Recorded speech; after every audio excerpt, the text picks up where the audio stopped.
तुम्ही तो गोंधळ करत आहे. कसं बसायचं? पाठी सगळ्यांना ताट, मान सरळ, डोळे उघडेच ठेवा. आपला प्रोग्राम आहे. आता आपण पूजन करणार आहोत. फक्त बघायचं, मौन. आजूच्याला बाजूच्याला धक्का नाही, बुक्की नाही, पाहायचं पण नाही. पाहायचं कुठे? समोर. फक्त ताट बसा. मी जोपर्यंत सांगत नाही तोपर्यंत हलायचं नाही. तोपर्यंत आवाज, मौन पकडा. आणि जे बोललं त्याला, आणि चेहऱ्यावर काय सांगितली मी, किती का म्हटलं? तुम्ही ती इस्माईल झाली, इस्माईल. स्माईल नाही वाटत आहे तुमची. स्माईल कशी असते?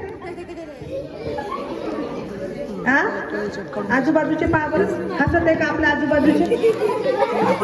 पहा, हसतात का आजूचे बाजूचे? हसले. थोडं अंतर घेऊन बसा, थोडं थोडं थोडं. हा, चला. आवाज नाही, आवाज नाही. आपल्याला मौन करायचं ना. फक्त 5 मिनिटं. पूजा होईपर्यंत, पूजा होईपर्यंत आपल्याला शांत राहायचं. कोणाचाच आवाज येणार नाही. ठीक आहे? हा, प्रॉमिस? पक्का? प्रॉमिस. हात वर करा. मागची मंडळी प्रॉमिस.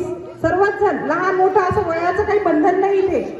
मस्त आनंद घ्यायचा आपल्याला या कार्यक्रमाचा. फक्त आमचा हेतू पण तेच आहे की सर्वांना आम्ही आनंद देऊ शकलो पाहिजे. कारण गुरुजींचं एकच म्हणणं आहे की सर्वांच्या चेहऱ्यावर स्माईल आणायची त्यांना, है ना?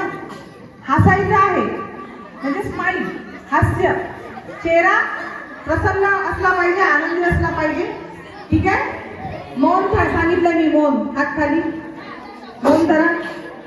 दोन्ही हात गुडघ्यांवर, छताकडे वळलेले.